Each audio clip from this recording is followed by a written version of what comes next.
Hello everyone, আসসালামু আলাইকুম। কেমন আছো তোমরা? আশা করি সকলে আল্লাহর রহমতে ভালো আছো। দেখতে পাচ্ছ আমি কাঁঠাল গাছ থেকে এই যে মুচিগুলো পেড়ে নিচ্ছি, কচি কচি মুচিগুলো।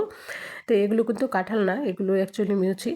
আর কাঁঠালের ডাঁটগুলো একটু ভারী হয়, আর মুচির ডাঁটগুলো কিন্তু চিকন হয়। এগুলো কিছুদিনের মধ্যে নষ্ট হয়ে যাবে। তো এবছর কিন্তু আজই প্রথম মুচির ভর্তা বানাবো।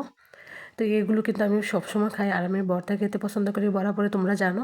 তা আমি সবগুলো গাছ থেকে আমি দেখি বেছে বেছে মুছে পেরে নিয়েছি। তো আমাদের কাঁঠাল গাছ কিন্তু অনেকগুলো, একটা দুটো না, অনেকগুলো। তো দেখো আমি সবগুলো পেরে নিচ্ছি, যতটুকু খাবো সেই ততটুকুই। তো এখন মুচিগুলো আমি পরিষ্কার পানি দিয়ে ধুয়ে নিচ্ছি। আর এই যে বোটাটা ছাড়ালে দেখো এই যে কষ বের হচ্ছে। তো এই বোটাটা ছাড়িয়ে আমরা কষগুলো বের করে নিব। তো গ্রেটারের নিচে এই বলের মধ্যে কিন্তু পানি দিয়ে আমি গ্রেট করে নিচ্ছি মুচিগুলো। তো পানির মধ্যে মুচিগুলো গ্রেট করলে কি হয়, এগুলো কষগুলো বের হয়ে যায় আর মুচিগুলো দেখতে খুব সুন্দর থাকে।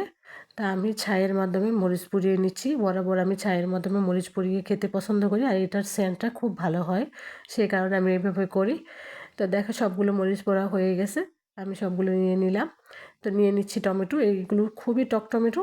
তো পাতলা করে কেটে তার মধ্যে লবণ দিয়ে খুব ভালো করে ডলে নিলাম। তো দিয়ে দিলাম তেঁতুলটাও নিয়ে ডলে দিয়েছি। এখন আমি ওই গ্রেট করে রাখা মুচিগুলো দিয়ে দিচ্ছি। তো মুচিগুলো দিয়ে আমি আবারও খুব ভালো করে এটাকে ডলে নিব। এই ভর্তাগুলো যত ডলবে ততটাই কিন্তু স্বাদ হবে। তো অনেকে পাটায় পিষে ভর্তা বানায়, তো আমি কিন্তু এই পাটায় পিষেটা খুব একটা পছন্দ করি না। এভাবে হাত দিয়ে ডলে ভর্তাটা বানালে আমার খুব ভালো লাগে। আর মরিচগুলো দিয়ে দিচ্ছি আমি। তো মরিচগুলো দিয়ে আবারও আমি খুব ভালো করে এটাকে ঢলে নিচ্ছি একটু পানি দিয়ে। আর পানিটা দিলে গ্রেভিটা খুব সুন্দর হয়, খেতেও ভালো হয়।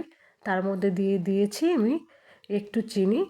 তো দেখো ভর্তাটা কতটা ইয়াম্মি হয়েছে আর কতটা লোভনীয়, আর খেতেও কিন্তু দুর্দান্ত হয়। তো ভালো লাগলে পাশে থেকে লাইক দিয়ে আজ এখানেই, আল্লাহ হাফেজ।